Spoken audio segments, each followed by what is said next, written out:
Chapter I, a most unsettling delivery. It was in the waning days of November, during that fog-drenched season when London seems perpetually veiled in some mournful grey shroud, that an occurrence of so singular and macabre a nature befell us at Baker Street as to merit a faithful record among the annals of my friend, Mr. Sherlock Holmes. The cold had set in early that year. A damp, bone-chilling mist hung about the streets. It crept beneath doors, into the folds of one's clothing, and made the cheeriest of hearts a most welcome refuge. It was upon such an evening that I sat before the fire, perusing the late edition of the Times, when a most curious delivery disturbed the quiet rhythm of our rooms. Holmes had been in one of his peculiarly meditative moods that afternoon, languidly in his armchair, long fingers steepled beneath his sharp chin, his keen grey eyes half veiled, as though fixed upon some private labyrinth of thought. The coal fire threw flickering shadows upon his hawk-like features, accentuating the aquiline nose and the thin, sardonic line of his lips. He had scarcely spoken a word in 2 hours, save to inquire once about the location of his violin bow, which I discovered atop the mantel, balanced precariously beside a dusty monograph on human skull morphology. Post came the voice of Mrs. Hudson from the stairwell. Her usually brisk tone held an unfamiliar tremor. Presently she entered, bearing a small, oblong parcel, wrapped in coarse brown paper and tied with twine.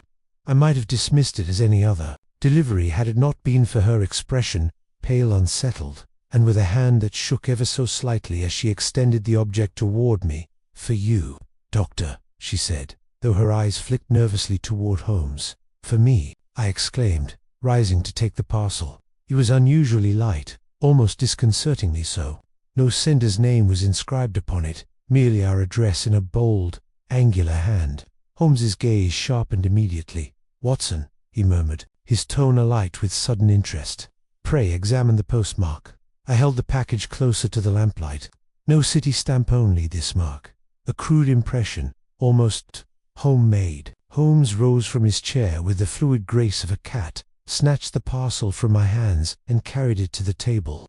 With the precision of a surgeon, he cut the twine and peeled back the paper, layer by layer. Within lay a long wooden box, about a foot in length, varnished, but worn by age. The hinges creaked faintly as Holmes lifted the lid. Both of us drew back involuntarily. Nestled in a bed of yellowed cotton lay a single human femur, bleached almost white, perfectly clean, and sawn neatly at both ends. A thin strip of parchment was tied around it like a grotesque label. Upon this strip, written in the same bold hand, was a single line: "The collector begins with the leg." For a long moment, neither of us spoke. Even Holmes, usually so impervious to shock, regarded the bone with a furrowed brow and a rare, almost imperceptible tightening at the corners of his mouth. "Well, Watson," he said at last, breaking the heavy silence, "it seems someone has sent us a most stimulating puzzle." Mrs. Hudson uttered a horrified gasp and excused herself hastily. I confess, I shared her revulsion. The sight of that clean, white bone, deliberately packaged and inscribed, stirred in me an instinctive dread. "This is monstrous," I whispered. "Surely this is the work of a madman." "Not so," Holmes replied softly, turning the bone over in his hands. "Observe the precision of the saw marks, the uniformity of the bleaching. This was not done in haste nor in frenzy. This is the work of someone methodical, someone who takes pride in their craft." He held the parchment beneath the lamplight. "The ink is of common manufacture, but the hands, you note the exaggerated serifs, the deliberate spacing. This is a man accustomed to drafting, perhaps an architect or engraver, or a surgeon." I ventured. Holmes shot me a quick, appraising glance. "Just so, my dear Watson, just so." He placed the bone gently back in its cotton bed, then examined the box itself. "Old mahogany, English make, a faint scent of camphor. It has been stored away for some time, perhaps in a dry attic. No return address, no seal." His thin fingers hovered over the twine. "Ah, this knot is a sailor's hitch. Whoever sent this has, at the very least, a practical knowledge of rigging." I was about to ask what he made of the cryptic message, when a sudden rap sounded at the door. Below, 3 sharp knocks, urgent, almost frantic. A few seconds later, Mrs. Hudson's anxious voice echoed up the stairs. "A gentleman to see you. Mr. Holmes says it's a matter of life and death." Holmes's eyes gleamed. How deliciously prompt. Prow show him up, Mrs. Hudson. A moment later, our visitor burst into the sitting room. He was a man of about 50, well dressed, but in obvious distress. His florid face was damp with fog and perspiration, and his gloved hands trembled as he removed his hat. "Mr. Holmes, Dr. Watson, thank heavens I've found you," he exclaimed. "My name is Colonel Archibald Penrose, late of the Bengal Lancers. A most dreadful occurrence has taken place, and the yard is quite at a loss." "Pray, compose yourself, Colonel," Holmes said with crisp courtesy. "Take a seat. You've come to the right place." The Colonel did as instructed, though his restless eyes soon fell upon the open box upon our table. His reaction was instantaneous. Blanched gripped the arms of the chair and whispered hoarsely, "Good God, he sent it to you too. Have you received something similar?" Holmes inquired swiftly. Penrose nodded. "2 nights ago, a box much like that one left upon the doorstep of my club. Inside, a human hand, perfectly preserved, as if for dissection, and a note. The collector takes what was once yours." "Yours," I echoed. The Colonel swallowed. I was once the patron of a private anatomical society. We funded dissections and specimen collections for medical students. Entirely legitimate, I assure you. But after a scandal, the society dissolved. That was nearly 20 years ago." Holmes's face had grown grave. "And since then, not now, but last night," his voice faltered. "Last night, a man was found dead in the alley behind my home. A stranger, his identity unknown, but his left leg had been cleanly removed, as though by a skilled surgeon. I felt a chill that had little to do with the weather." Holmes leaned forward, his gaze intent. "And Scotland Yard, they're floundering. They suspect a lunatic, but I know better. This is deliberate, Mr. Holmes. It's connected to the old society. It must be—" Holmes steepled his fingers. Again, eyes half closed, a hand, a leg, and a self-styled collector who begins with the leg. He opened his eyes suddenly, the steel within them unmistakable. "Colonel Penrose, you are wise to come to me. Watson, fetch your coat. We are going to St. Bartholomew's, and then to the scene of the crime." The Colonel looked relieved, though visibly shaken. As for myself, I felt the peculiar thrill that always accompanies the onset of one of Holmes's investigations, a mingling of dread and fascination. The fog outside pressed against the windows like some amorphous spectre. Somewhere in that vast, unseen city, a collector was assembling his grim collection. Holmes took up his hat and cane with practiced efficiency. As he passed me, he muttered, "The game, Watson, is afoot in this time. It begins with the bone." Chapter 2. The client at Baker Street. It has always been one of the peculiarities of my friend, that when confronted by an event calculated to quicken the pulse of an ordinary man, he becomes colder, calmer, and more precise in his movements. So it was now. Even as Colonel Penrose finished his agitated recital and the coal fire snapped with the dampness of the evening, Holmes's whole manner settled into that austere alertness which I had come to regard as the herald of his finest work. He drew the lamp nearer to the table where the mahogany box lay open, and, with a deliberate courtesy, motioned our visitor to a seat nearer the hearth. "You will not object, Colonel," said he, "if we delay our departure by a few minutes. It is not my habit to walk blindly into a fog when there are lanterns to be lit at home." "I shall be guided by you, Mr. Holmes," returned the Colonel, though it was plain from the clenching and unclenching of his gloves that his nerves were in some disorder. Holmes took up the strip of parchment which had been tied about the femur, and held it at several angles to the light, his eyes half-lidded, his head inclined as though to catch the faintest suggestion hidden in the fibers. "You have seen this hand before, Colonel?" he asked. "I cannot say that I have," Penrose replied, "though there is a disagreeable familiarity in it, a sort of writing one associates with ledger books and inventory. I confess I have had such ledgers in my time." "Just so," Holmes murmured, "and yet it is not the ordinary bookkeeper's hand. The exaggerated serifs declare taste rather than speed, and the precious C here, Watson, heavy at the downstrokes and tremulous in the upper speaks, a writer who is conscious of his ornamentation. Vanity sits in the loop of every G and Y, a draftsman's confidence. Perhaps, restrained by a clerk's conscience, he let the parchment curl back upon itself. But we anticipate." He turned suddenly upon our visitor with that smiling ferocity which has brought truth out of men as a surgeon draws a bullet. You have had a fall this morning, Colonel, perhaps upon a slick step. The bruise upon your left knee is not a day old. You are a member of the Portland Club, where you were last night until a little after Whodunit. The whiff of bullseye tobacco from your inner coat and the chalk dust not billiard chalk, but the finer dust of whist tables clings to your cuff. You changed your boots upon the threshold before entering a private house at some point this afternoon. The faint ridged mark upon your instep shows a hastily unlaced gaiter. You have been to a hospital, though not as a patient. The carbolic tank is too faint for the ward and too particular for the streeter. St. Bartholomew's, by the look of the visiting card, half withdrawn in your pocketbook. The Colonel's eyes sprang wide and his moustache bristled. By heaven, sir, I had been warned of your powers, but this is witchcraft. It is not witchcraft. It is observation, Holmes answered, with the ghost of amusement about his lips. You only proclaimed its tale when you favoured the limb upon descending from the hansom. Your coat, your glove, your pocketbook each spoke in turn. These trifles are unrelated to your present trouble, but they reassure us that we have our eyes open and our minds in order. I could not suppress a smile at the effect this little display had upon the Colonel, whose troubled countenance brightened by degrees, as though the mere sight of Holmes's faculties in motion lent him the courage to face his own haunting spectre. "Now," said Holmes, drawing his chair closer and interlacing his fingers, "pray, give us the whole matter, Colonel, from the beginning. Be precise. Omit nothing which may seem trivial. It is upon trifles that we build." Penrose took a steadying breath. "You have the greater part of it already. 20 years ago and more, I found myself in London between postings, with the uneasy leisure a soldier knows too well. I had formed an acquaintance at that time with certain gentlemen, a surgeon of some promise, one Dr. Alistair Rooke, a lecturer in anatomy named Blackwell, and a Mr. Mortlake, who dealt in scientific instruments.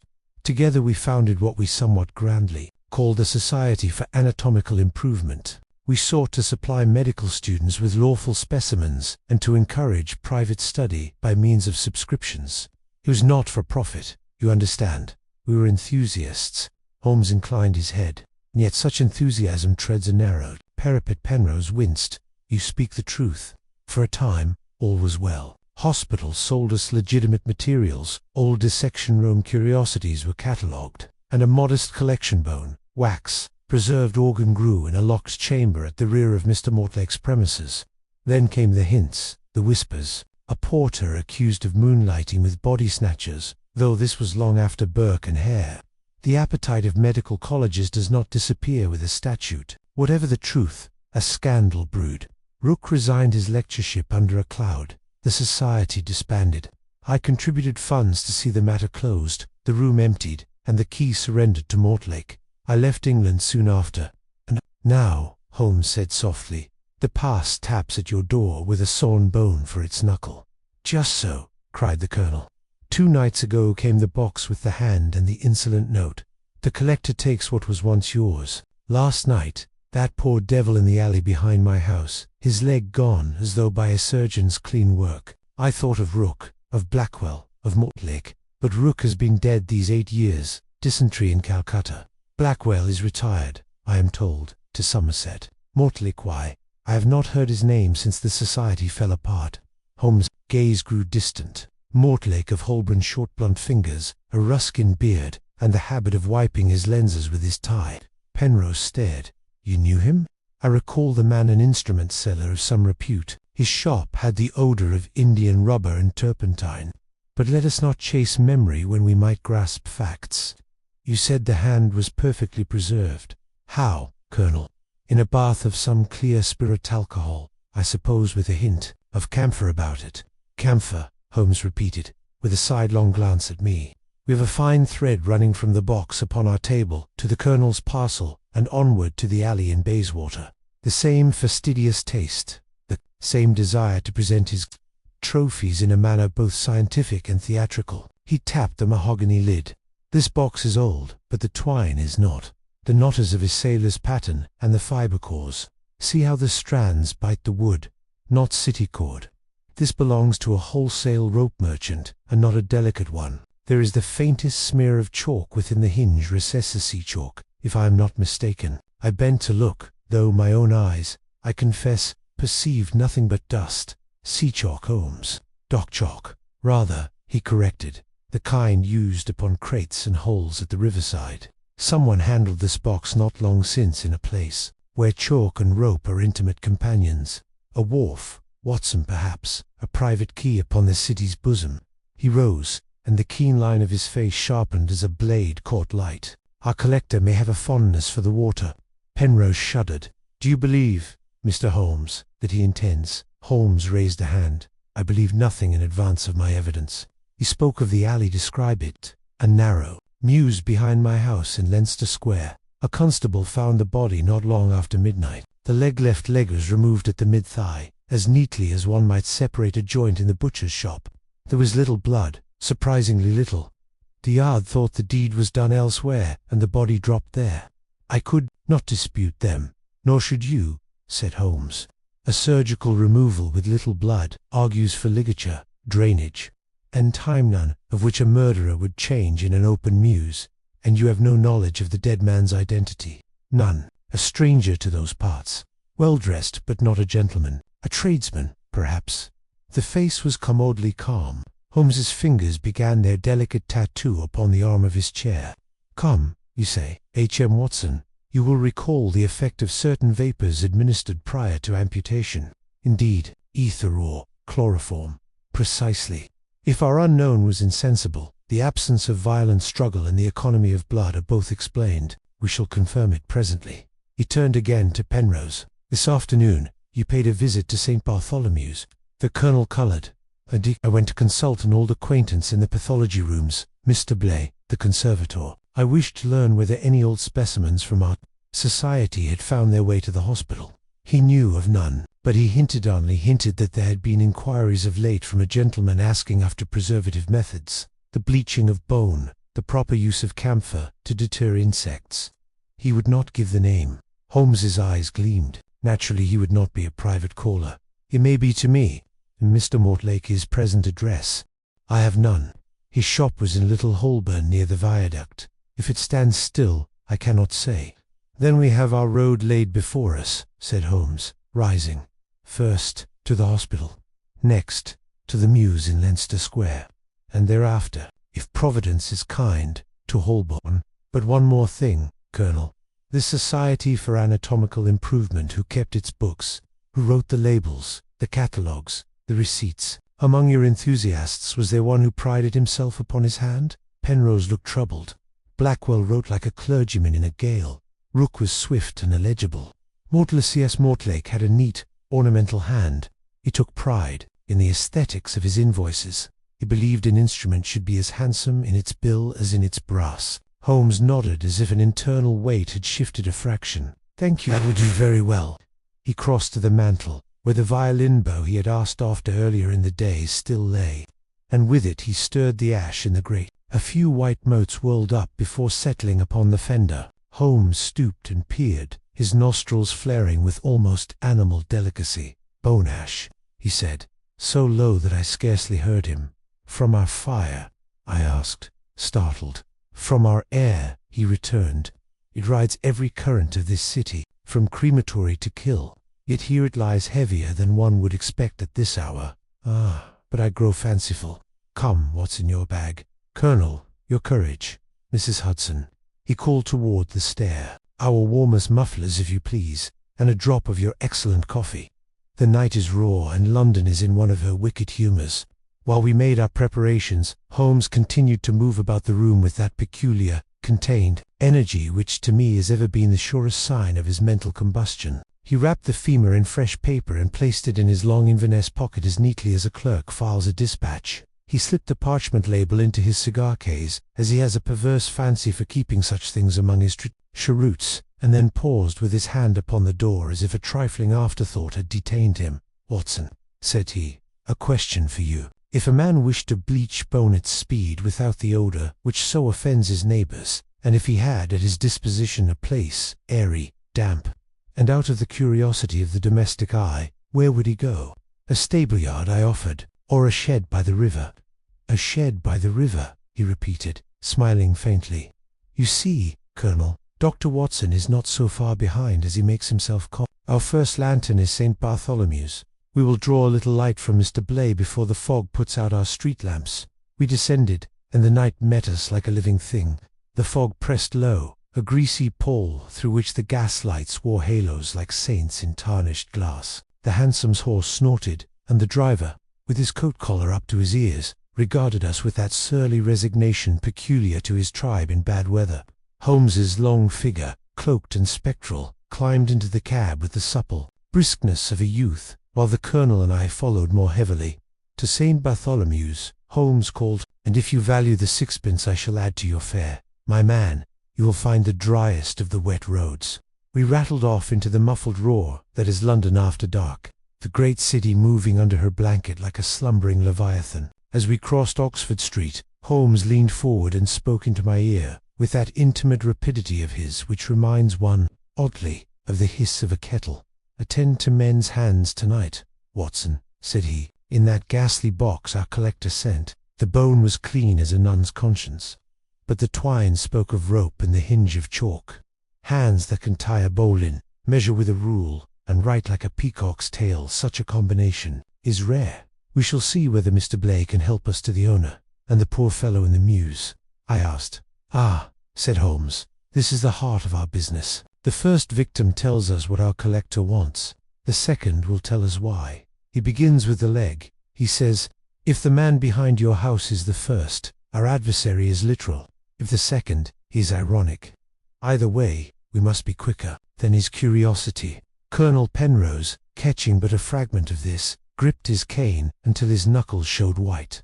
"You give me hope, Mr. Holmes." "I give you a method," Holmes returned. "Hope you may supply yourself." The cab swung down toward Smithfield, where the fog seemed thicker, and the air bore an acrid tang from the market. We alighted at the stone steps of St. Bartholomew's, the ancient hospital looming out of the murk with a solemnity that always moves me to reverence. Holmes's knuckles had just rapped upon the conservatory door when he paused and looked back over his shoulder, his eyes bright and very hard.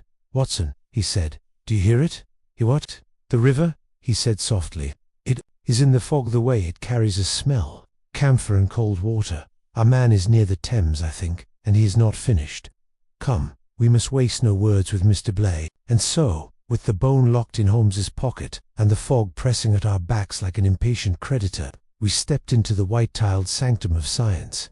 Ignoratus, all men are at the threshold of the sight that would meet us beyond the conservatory door and of the next deft move of the strange adversary who had named himself the collector. Chapter 3, at St. Bartholomew's, was with that peculiar thrill a mingling of anticipation and unease that I followed Holmes and Colonel Penrose up the worn stone steps of St. Bartholomew's Hospital. The fog clung to the windows like soiled muslin, and the faint hum of the great city outside seemed muffled by the damp. There was something almost monastic in the stillness of those ancient walls, a solemnity befitting the gravity of our errand. We were admitted through a side door into the conservatory, a vaulted chamber of white tile, smelling sharply of carbolic acid and spirits. Rows of glass jars lined the shelves, each containing some anatomical curiosity suspended in liquid, as if time itself had paused mid. The gaslight shone coldly upon the glass, throwing distorted reflections across the floor like the phantoms of forgotten patients. A thin man in a stained lab coat emerged from behind a curtain of dangling linen aprons. His hair was iron and neatly parted. Pince-nez perched upon a sharp nose, and his hands bore the faint stains of chemicals no amount of scrubbing could remove. "Mr. Blay, I presume," Holmes said, removing his hat with a courteous inclination. "Indeed," the man replied, eyeing us with clinical curiosity. "Mr. Sherlock Holmes, if I am not mistaken. Your reputation precedes you even in these halls." Holmes inclined his head. "We are grateful for your time. We come to a matter involving certain anatomical preparations of a private and unsettling character.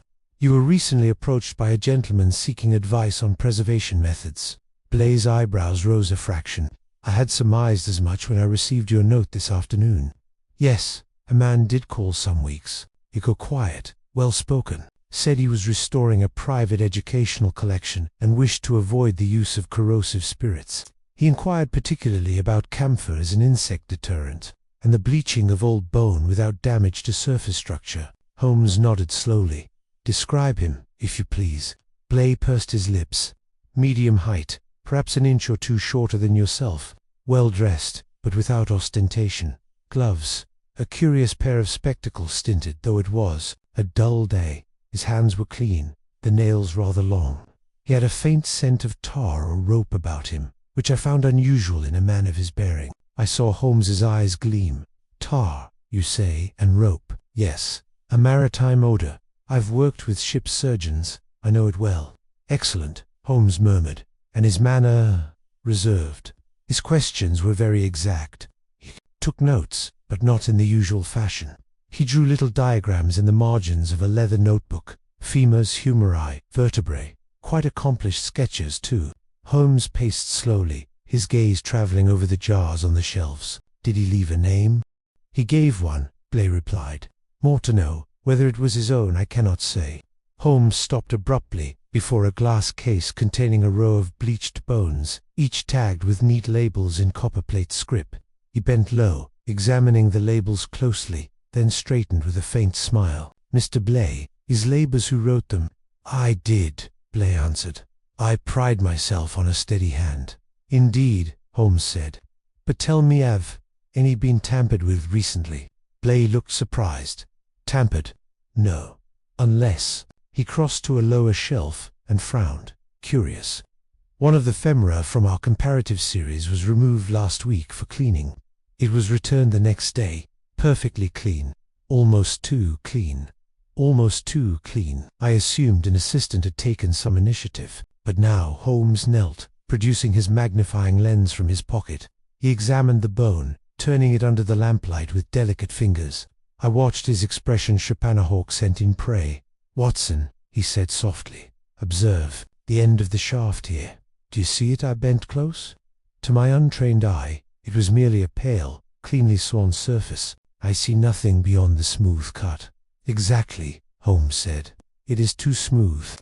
This is not the ordinary saw used by hospital porters.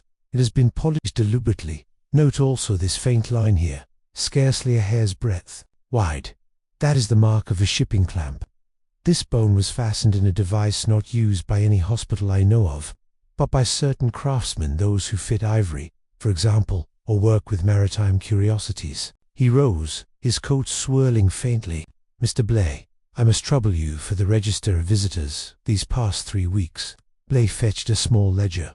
Holmes ran his long finger down the pages. His eyes paused briefly on an entry. Mr. Morton inquiries regarding preservation 2:30 p.m. No address was listed. Did he arrive on foot? Holmes asked. I believe so, Blay said. I'd heard no carriage. Holmes tapped the page thoughtfully, and he asked after bleaching old bones.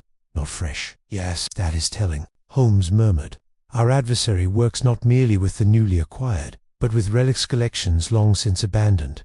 He revives them, like some ghastly curator of forgotten anatomies. I shuddered despite myself. The idea of a man stalking old medical collections, gathering their remnants to build some grotesque assemblage, chilled me more than I cared to admit. Colonel Penrose cleared his throat uneasily. Then it may be one of our former associates, someone tied to the old society. Holmes gave no answer. His attention had been caught by something on the tiled floor near the shelf. He crouched swiftly and lifted a small fragment between his fingers. Aha! What is it? I asked. A shred of twine, he replied. Coarse chalk, strict, dockyard variety. Once again, and looked our residue on the knot. Someone carrying such material brushed against this shelf, perhaps when returning the bone. He was careful, but not infallible. Blay looked astonished. I had not noticed it. Nor should you, Holmes said with a wry smile. You are a man of science, not of pursuit. Holmes pocketed the twine fragment and turned briskly toward the door. Mr. Blay, your assistance has been invaluable. I must beg you to speak of this to no one, especially not the yard. The man we seek is cautious, methodical, and almost certainly watching the ripples he makes. Blay inclined his head gravely. You have my word, Mr. Holmes. As we stepped back into the foggy courtyard, the air struck cold and damp after the sharp sterility of the conservatory. Holmes paused on the steps, his eyes narrowed against the mist. Watson, he said quietly, do you smell it? I sniffed. Carbolic. And something else. Camphor, precisely. Camphor and river water. It is faint, but unmistakable. Our collector has been here recently, perhaps watching even now. He glanced toward the darkened gate with sudden intensity, then shook his head. No, he is too clever to linger. Colonel Penrose drew his coat tighter. Where to now? Holmes's eyes were bright and cold. To Leinster Square. We must see the alley where the leg was taken. But first, Watson, a word. He stepped a few paces aside, speaking low so that Penrose could not hear. Note what we have learned, he said. A man calling himself Morton, tar and chalk on his hands, skilled with preservation and sawing, interested in old bones. He visits the hospital to refine his technique, then return one of their specimens, polished almos, as a test, and he leaves behind a fragment of the very rope with which he tied the box delivered to us. A deliberate pattern, I said. Holmes nodded yes, and more. Did you observe Blaise' mention of the spectacles? Tinted, on a dull day. A man accustomed to bright reflection from water perhaps, working near the docks. He keeps his eyes shielded, even inland. Do you think he followed us here? Perhaps, Holmes murmured. But if so, he left no footprint on the steps, save our own. No, Watson. He watches from the mist, not here, but from somewhere near the river, and I intend to find where. He hailed a passing hansom, and we climbed inside. As the cab rattled through the fog, Holmes fell silent, his long fingers steepled, his gaze fixed somewhere beyond the glass. I knew that look. Some thread, invisible to the rest of us, had revealed itself to his razor-sharp intellect. But what it was, he did not yet share. Watson, he said at last, our collector is not a madman. He is a curator, a man building a collection with deliberate care. The femur was a message, the hand was a claim, and the leg behind the colonel's howser, that was acquisition. He leaned back, a thin smile playing at his lips. And I suspect, my dear Watson, that the collector's next acquisition is already planned. Chapter 4. The first. Suspect it was past 9 o'clock when our hansom turned from Bayswater Road into the quieter residential quarter of Leinster Square. The fog, which had thickened steadily since dusk, now hung low and yellow, swirling in slow eddies around the gas lamps like phantoms reluctant to depart. The square itself lay in solemn quiet, its tall, respectable terraces half-valved in the murk, their upper windows glowing faintly through the gloom. It was, I reflected, precisely the kind of setting in which London's most civilized footcats conceal their darkest horrors. Colonel Penrose guided views through the wrought iron gate that led to the mews behind his house. There a handful of uniformed constables moved about with lanterns, their light smudged and uncertain in the fog. A covered wagon stood ready, its wheels sunk slightly in the damp earth. The faint murmur of official voices reached us, punctuated now and then by the impatient stamp of a horse. Over all hung that peculiar, metallic scent that seems to linger wherever violent death has been. A familiar, square-shouldered figure detached itself from the cluster of constables and approached with brisk, military strides. If it isn't Mr. Sherlock Holmes, came the bluff voice of Inspector Lestrade, and Dr. Watson, too. I might have guessed you'd sniff this one out before long. Holmes raised his hat with that cool politeness which never failed to unnerve the good Inspector Lestrade. You're abroad late. Just as well I am, Lestrade replied, rubbing his hands against the chill. We've got the fellow, you see. Caught him not an hour ago loitering near the square, blood on his boots, a sore in his bag, and no good account of himself. Name of Joseph Mullins, sailor, dock labourer. Fits the bill nicely. Holmes's grey eyes sharpened. Indeed. And where is Mr. Mullins now? In the parlour of the colonel's house, said Lestrade, with evident satisfaction. Under guard. He was skulking about the mews as though he'd lost something. Perhaps he had, Holmes murmured. But let us not speculate before examining the facts. May we view the scene of the crime? Certainly, Lestrade said, leading us down the narrow cobbled passage behind the houses. The body was found here by a constable doing his rounds propped up against that wall. No sign of struggle. Left leg gone clean off, mid-thigh as the doctor said. A tidy piece of work, if ever I saw one. Mullins claims he was out for air. I say he was looking for his next victim. Holmes walked slowly down the mews, his head inclined as though listening to some silent testimony rising from the stones themselves. He paused frequently, crouching to examine a scuff here, a smear there, lantern light glinting off the sharp planes of his face. Lestrade, impatient as ever, shifted from foot to foot. Look here, Holmes, you'll find we've been thorough, the inspector said. blood tracers stop right about there. See, whoever did this carried the limb off, wrapped in something. I should wager Mullins had a burlap sack, blood on the inside. Holmes examined the wall where the body had been found. No splatter higher than 6 inches. Remarkable for an amputation.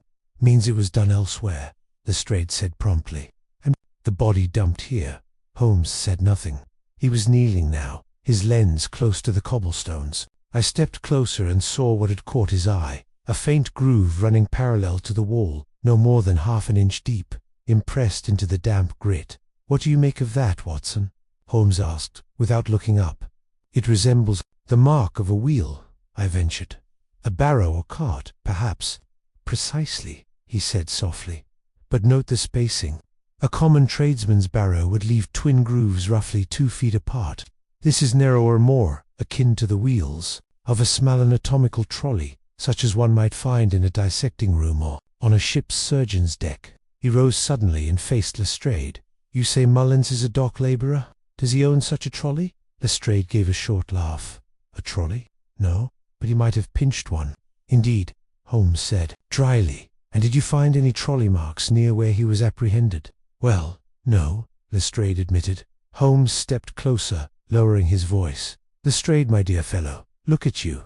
These cobbles are slick with fog and damp. A heavy object on wheels leaves a clear trail. This groove leads away from the wall toward the alley mouth, where it vanishes into muddied ruts.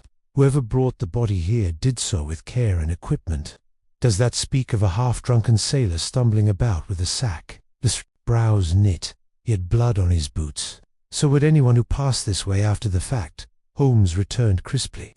And the saw, found in his bag. Holmes turned his gaze upon the inspector with a trace of his sardonic smile. Lestrade, there are saws and saws. Is it a ship's saw, a butcher's, or a surgeon's? The inspector looked momentarily wrong-footed. Well, it's rusty. Ordinary sort. Holmes raised his brows. Yet the amputation here was done with extraordinary precision. Hardly the work of a dull tool. You see the difficulty? I watched Lestrade bristle, but he knew better than to interrupt Holmes. When that particular glint entered his eye, Holmes moved on to the wall again. Watson, kindly hand me your penknife. I did so, and he scraped gently at a dark patch on the brick. Ah, there we have it, tar. Faint, but unmistakable. The same odor we caught at St. Bartholomew's. He held the knife beneath Lestrade's lantern. The inspector sniffed reluctantly. I'll grant you, it's tar. Dock tar, Holmes said. The sort used to waterproof ropes, and not a speck of it on Mullins's person, none that we noticed. Just so. And now, Lestrade, if you will indulge me, I would like to see your prisoner. We retraced our steps to Colonel Penrose's back door. The parlour was lit by 2 oil lamps, casting sharp shadows upon the walls. Joseph Mullins sat upon a wooden chair, his wrists bound loosely in front of him.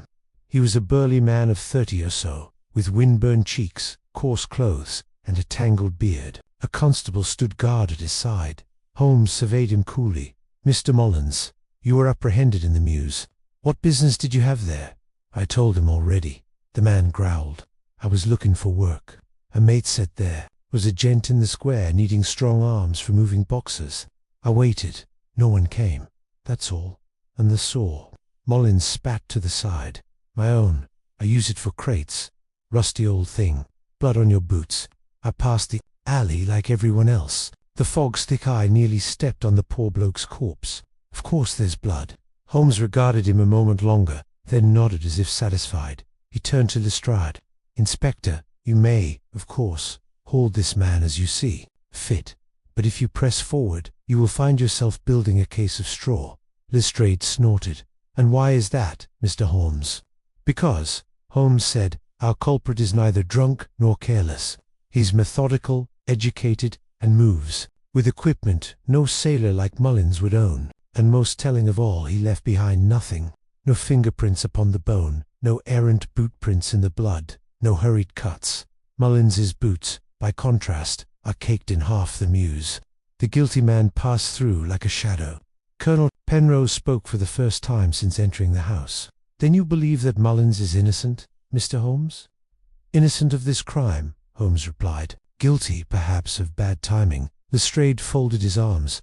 "You've been wrong before, Holmes. Not on matters of anatomy and rope," Holmes returned with a thin smile. "Keep him if you must, Lestrade. It may draw the true hunter from cover." Lestrade muttered something under his breath, but I saw a flicker of doubt pass over his features. Holmes, meanwhile, was gazing at the window pane, where a faint smear caught the lamplight. He stepped forward, lifted the curtain, and examined it with his lens. He whispered. "What is it?" I asked. "Condensation," he murmured. "A circle about the size of a man's thumb, pressed against the pane from outside." He stood here, Watson, watching the room before Mullins was brought in. A cautious man indeed. Holmes straightened and turned to Colonel Penrose. "W watch tonight, Colonel. Your house has drawn the attention of someone whose interest is neither casual nor fleeting." Penrose blanched. "You believe he means to strike again?" Holmes's expression was unreadable. "I believe," he said slowly, "that we are but in the opening act of his little collection. And, if I am not mistaken, he will not be content with legs and hands for long." Outside, the fog pressed thick against the windows, as though eavesdropping. Somewhere beyond it, London's unseen river whispered and coiled. I felt a cold shiver run through me, not from the damp, but from the sense that a calculating intelligence moved even now within that murk, watching, waiting, preparing its next move. Holmes put on his gloves. "Come, Watson, we have seen enough here. The collector has made his first move. It remains to us to anticipate his second." Chapter 5. The hidden cliff was past 11 by the time Holmes and I returned to Baker Street. The fog had not lifted. Indeed, it had grown heavier, muffling the clip-clop of passing hansom cabs and blurring the lamps into dull, glowing orbs. There was a strange hush upon the city, broken only by the occasional cry of a newspaper boy hawking some late-edition scandal and the distant tolling of church bells. It seemed as though London itself were holding its breath, waiting. Holmes said little during the ride home. He sat with his chin upon his chest and his fingers steepled, his eyes half closed. Though I knew from long experience that this posture of apparent repose masked a most intense activity of mind. The events of the evening, the arrest of Mullins, the narrow wheel track, the tar, and that uncanny thumbprint upon the Colonel's window had woven themselves into some secret pattern discernible, as yet, only to him, upon entering our rooms. He threw off his coat with an abruptness that startled me, crossed to the fireplace, and stirred the embers into a bright glow. Then, without a word, he fetched from the cupboard a small magnifying glass and his thin-bladed penknife, and laid upon the table the fragment of coarse twine he had taken from St. Bartholomew's earlier that evening. I watched him as he worked. With extraordinary delicacy, he teased apart the fibers of the twine, examining each under the lens. He sniffed it lightly, touched it to his tongue, then held it to the light again. He repeated this with a concentration so absolute that one might have thought he were dissecting the clue upon an operating table rather than a strip of rope. At length he straightened, his eyes glinting. "Watson," he said, "be so good as to pass me the map of the Thames docks. It is in the second drawer." I did so, and he spread the large, creased sheet upon the table. With a pencil, he drew a small circle near Wapping, another farther east at Limehouse, and then a third at a bend of the river near Rotherhithe. He regarded the three circles in silence for some moments, then leaned back in his chair with a curious expression, half satisfaction, half foreboding. "You have discovered something?" I asked eagerly. He glanced at me over the edge of the lens, and for a moment I thought he would explain, but then, quite unexpectedly, he smiled, that thin, enigmatic smile which I had learned to interpret as a warning that he would reveal nothing prematurely. "My dear Watson," he said lightly, "it is a dangerous thing to speak too soon. A deduction is like an unfledged bird. It may flutter briefly, but will surely fall, if forced from the nest. Let us say only that our collector's movements are less arbitrary than they seem." Before I could press him further, there came a sudden, sharp knock at the door. Mrs. Hudson's voice announced a messenger boy.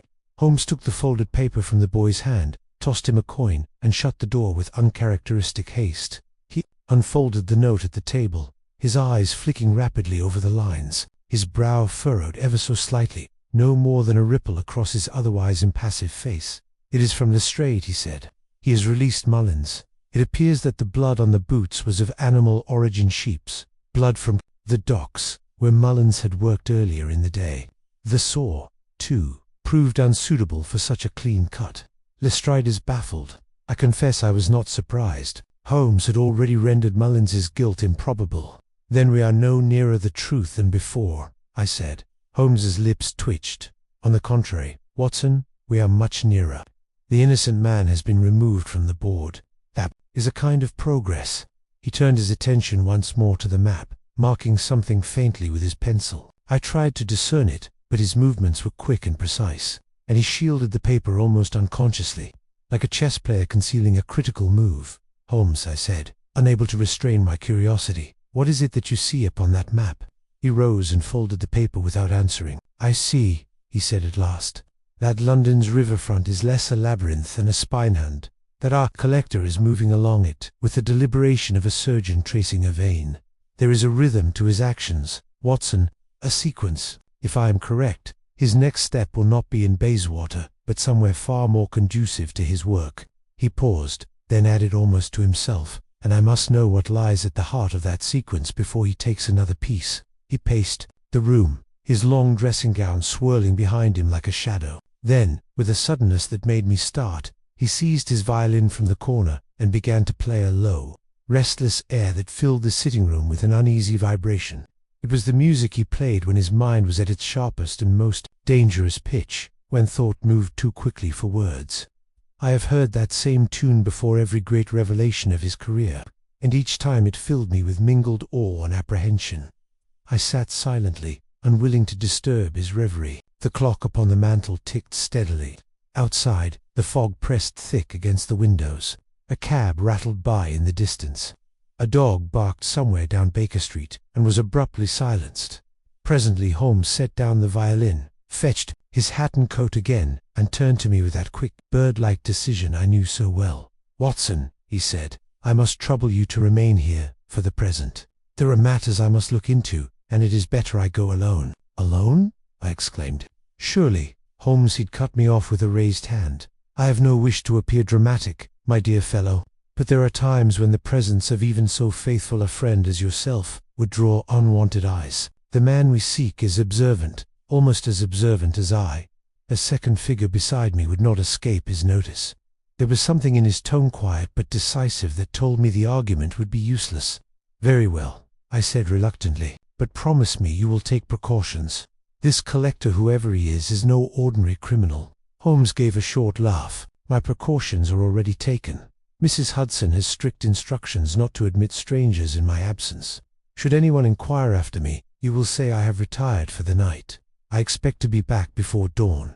With that, he swept from the room, his long coat vanishing into the fog like a dark blade sliding into a sheath.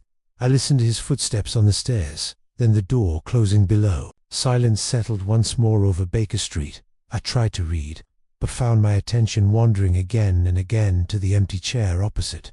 It was not the first time Holmes had gone off alone into the London night, but there was something different this time, a tension in his manner, a sense of a hidden understanding he was not yet willing to share. Hours passed. The fire burned low. Midnight came and went. At last, sometime near 3 in the morning, I heard the familiar, brisk tread upon the stair. Holmes entered, his coat damp with fog, his eyes alight with some private triumph. You have found something, I said, rising.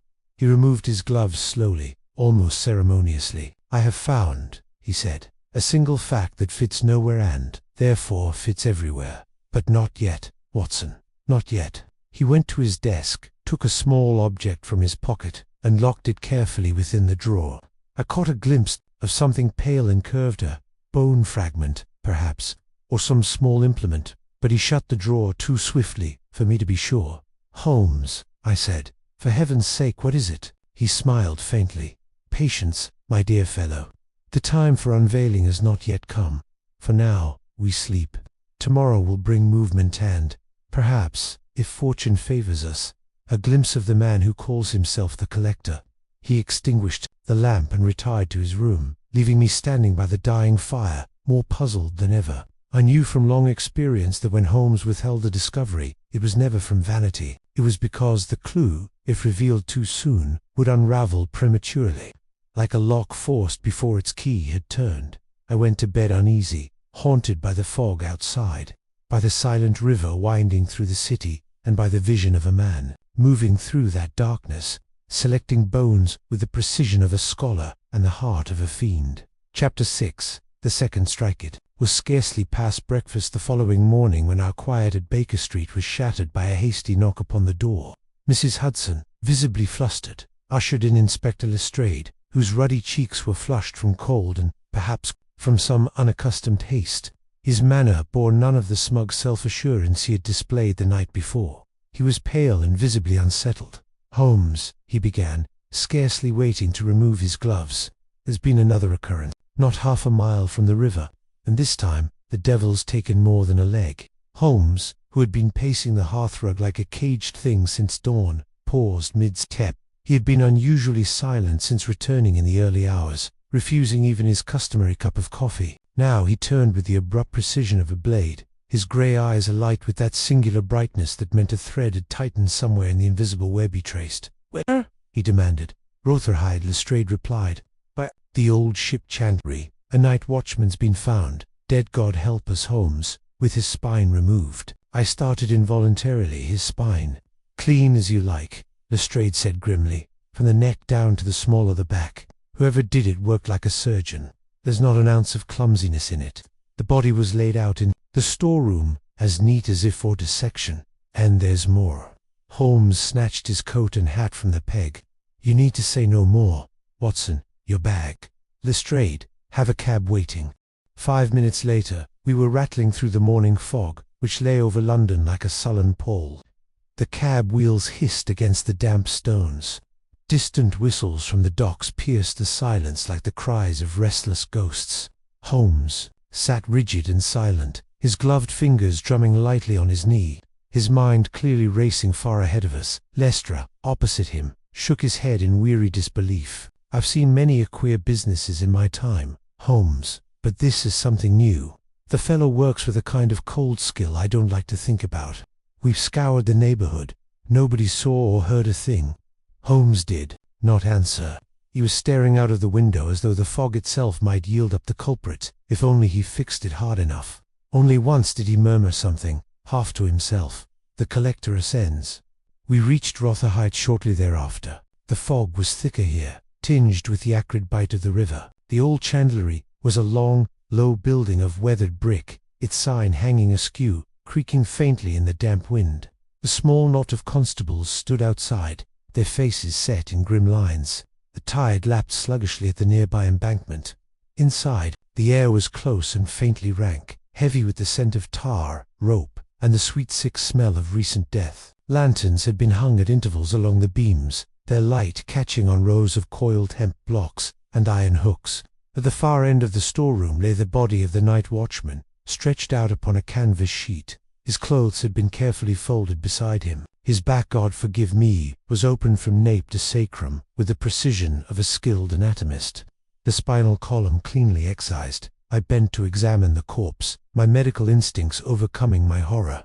"It is exactly as Lestrade described," I murmured. "There is no tearing, no ragged edge. Whoever did this worked slowly, perhaps over an hour. And see here, no blood pooling on the floor. It was drained elsewhere." Holmes was moving about the room with quick, silent steps, his lens flashing in the lantern light. He examined the floorboards, the hooks, the ropes, the window latches. At one point he knelt near the north wall and scraped something from a crack with his penknife, holding it to the light with the air of a man examining an old friend. "Watson," P called, "do you perceive this?" I joined him. He held a small flake of white substance between his fingers.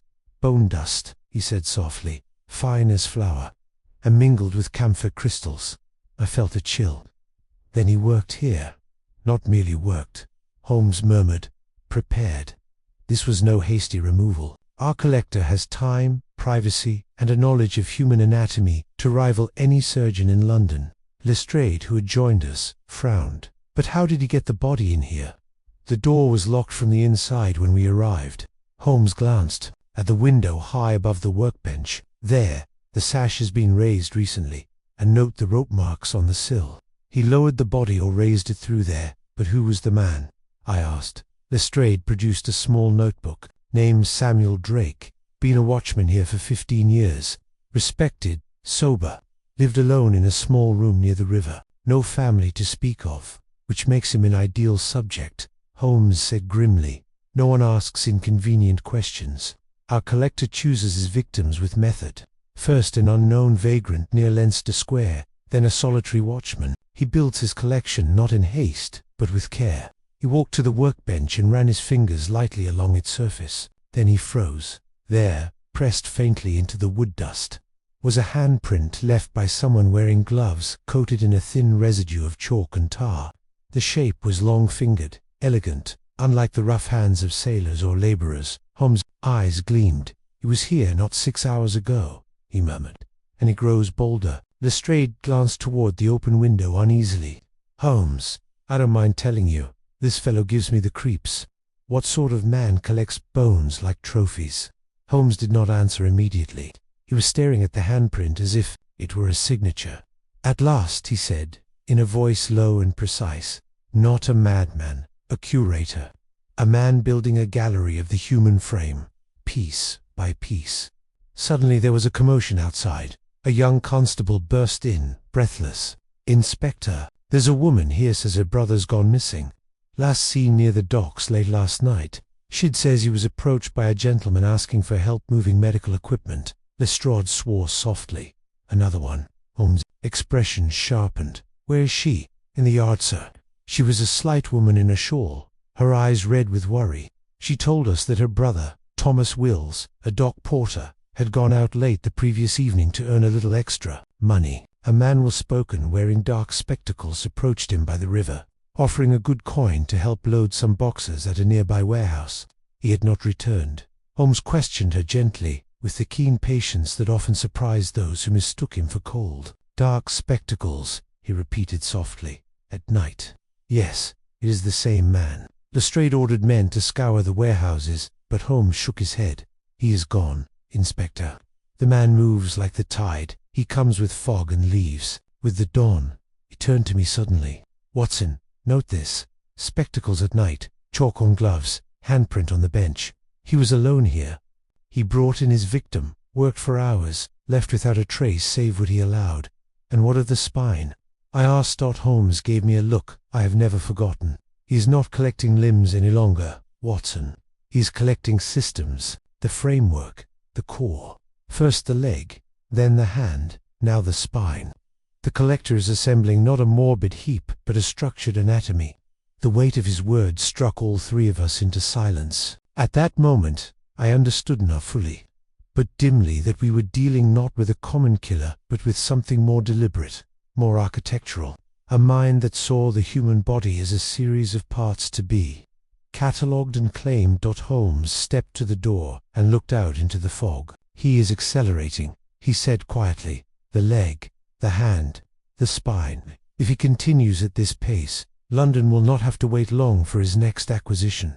Lestrade muttered, "God help us."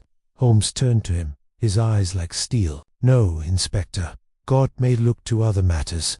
This man moves under our watch, and I intend to catch him before his gallery is complete." Chapter 7. Misdirection deepens. Is a curious fact of criminal investigation that, at the very moment a case seems to grow clearer, it is often sinking deeper into obscurity. The days that followed the Rotherhithe atrocity illustrated this maxim in full. The collector had struck again, and London had awakened to the reality of his existence with a shudder that ran from Whitechapel to Westminster. Newspapers that once printed dry accounts of foreign affairs now filled their columns with lurid headlines. "The bone collector strikes again." "A spine vanishes in the night. Police baffle Dooklands." "In TRO or a cabman muttered of him at their stands." Costermongers swore they had seen him flitting through the fog, and more than one nervous matron insisted upon having extra lamps lit at night. Lestrade, who had initially treated the matter with brusque confidence, now found himself besieged by both the press and his superiors. It was, in short, precisely the kind of phobic panic which clever criminals sometimes use as a smokescreen for their most decisive moves. Holmes, during this period, was a study in contradictions. At times he was animated to a degree bordering on the feverish, darting from map to map, sketching incomprehensible diagrams, and making sudden nocturnal excursions to which I was not invited. At other moments he sank into long silences, stretched, upon the sofa, with closed eyes and hands steepled, his mind apparently withdrawn to some inner sanctum. It was during one of these latter moods, on the morning of the third day after the Rotherhithe discovery, that Lestrade called at Baker Street again. He entered looking harassed, his boots splashed with Thames mud, his usually neat cravat askew. He dropped heavily into a chair and wiped his forehead. "Holmes," he began without preamble, "we've got something. Or at least, we thought we had." Holmes opened one eye. "Pray enlighten us." "A porter came forward this morning," Lestrade said. "He claims he saw a man matching our description near the Surrey docks 2 nights ago. Dark spectacles, neat clothes, carrying a small crate on a hand trolley. Said he followed him a short distance out of curiosity, but lost him near the old iron. We sent men to search the place, found blood traces and a quantity of camphor. Nobody, but we did find this." He reached into his coat and produced a folded scrap of heavy paper. Holmes took it delicately and held it to the light. Upon it was drawn a precise anatomical sketch of a human rib cage, rendered in dark ink, with notations in a firm, architectural hand. "It was pinned to the inside of a crate," Lestrade said, "like some kind of signature. We think it means the collector's next target is the ribs. Maybe some poor devil's already missing them." Holmes examined the drawing for a long time in silence. Then he smiled faintly, though it was not a smile of amusement. "An interesting diversion," he murmured. "Diversion." Lestrade bristled. "It's evidence," perhaps Holmes said softly, "or perhaps it is bait. Consider Lestrade, a man who leaves behind not fingerprints or careless scraps, but precise sketches. Why now, of all times, should he begin dropping calling cards? The collector has not once erred. This," he tapped the drawing, "is too convenient." Lestrade looked nonplussed. "Then what are you suggesting?" Holmes stood and moved to the map pinned upon the wall. With swift strokes of his pencil, he marked 3 locations: Leinster Square, Rotherhithe, and now the Surrey docks. "He moves along the river," Holmes said. "Each site follows the water's edge. But note the spacing, evenly distributed like vertebrae along a spine. Now this," he gestured toward their inworks, where the sketch had been found, "lies out of sequence. To far east. It breaks the rhythm." He stepped back, hands behind his back. "No, Lestrade, this was left to pull us away from his true next site. He is clever enough to know that the police will descend in force upon the ironworks now, and while they blunder in the fog, he will strike elsewhere." Lestrade groaned. "So what do you propose we do? Ignore the only lead we've got?" Holmes's lips curved into that thin smile again. "By all means, follow it loudly. Surround the ironworks with constables. Let every newspaper in London proclaim that Scotland Yard is closing in. Meanwhile, I shall attend to other matters." I caught the familiar glint in his eyes and felt that uncomfortable mixture of admiration and unease that his more daring stratagems always evoked in me. "Holmes," I began. "You mean too," he cut me off. "Watson, you and I shall take a walk tonight. Quietly bring your revolver." That was all he would say on the matter. But Night London by night, when the fog rolls thick upon the river, is like a vast cathedral filled with invisible congregation. One moves through it half hearing whispers, half seeing shapes that dissolve as quickly as they appear. It was under such conditions that Holmes and I set out shortly after 10, dressed in dark coats and soft boots, taking a route that wound gradually toward the warping riverfront, one of the areas Holmes had circled days earlier on his secret map. He moved with purposeful silence, every turn calculated. Not once did he glance toward the well-lit direction of the Surrey docks, where Lestrade's men were no doubt swarming over rusted iron and empty crates. Instead, Holmes guided us through narrow alleys between warehouses, their upper windows blind, their doors shut against the damp dot. At length, he paused beneath an old archway overlooking a narrow stretch of wharf. "Watson," he whispered, "look, there, across the water, faintly illuminated by a solitary lamp, a small barge was moored against the far quay. Upon it, dim shapes moved to men, perhaps 3 unloading something into what appeared to be a shuttered warehouse. The night air carried a faint but unmistakable tang, camphor and bleached bone." Holmes's hand gripped my arm. "Down," he hissed. We crouched behind a stack of old barrels as the distant figures went about their work. Presently, a taller man appeared on the barge, his outlines slender, his head covered, and his gloved hands reflecting a glimmer of lamplight. He moved with a meticulous slowness, issuing quiet commands. Then, as if sensing something, he turned, his head toward the riverbank. I caught a faint gleam where his face should have been. Spectacles, dark lenses, even in the midnight fog. My heart thudded. Holmes, beside me, was utterly still. The man on the barge lifted something from the deck, a long crate, narrow and heavy-looking, and passed it to one of his assistants. Then, without haste, he stepped down onto the wharf and disappeared into the shuttered warehouse. Holmes exhaled softly. "He is moving his collection," he murmured. The ironwork sketch was a decoy. His real base is nearer the heart of the sequence. He rose silently, his decision made. "We shall not follow him tonight, Watson. The barge tells us more than any pursuit could. He uses the river as his corrid reach crime, a vertebra, each site an anchor point, and this place-swapping is close to the center. Why not apprehend him now?" I whispered. "Because," Holmes said calmly, "we have not yet seen the whole skeleton, and to strike prematurely would be to break the spine before we understand its structure." A false victory the following morning brought exactly what Holmes had predicted. The newspapers trumpeted the news that a suspect had been arrested at the Surrey docks. Lestrade, under pressure to produce results, had ordered a raid upon the island. A confused labourer found on the premises had been dragged into custody. Blood from a slaughterhouse had been mistaken for human evidence. The anatomical sketch was hailed as a breakthrough. London rejoiced prematurely. "Collector Cow," proclaimed the Daily Chronicle. "Police swoop on River-Lair," cried another. But Holmes read these headlines with quiet disdain. "Our collector," he said, tossing aside the paper, "must be laughing into his camphor tins." "Do you believe he planted the sketch himself?" I asked. "I have no doubt of it," Holmes replied. "The man we watched at the barge last night has no fear of Lestrade's nets.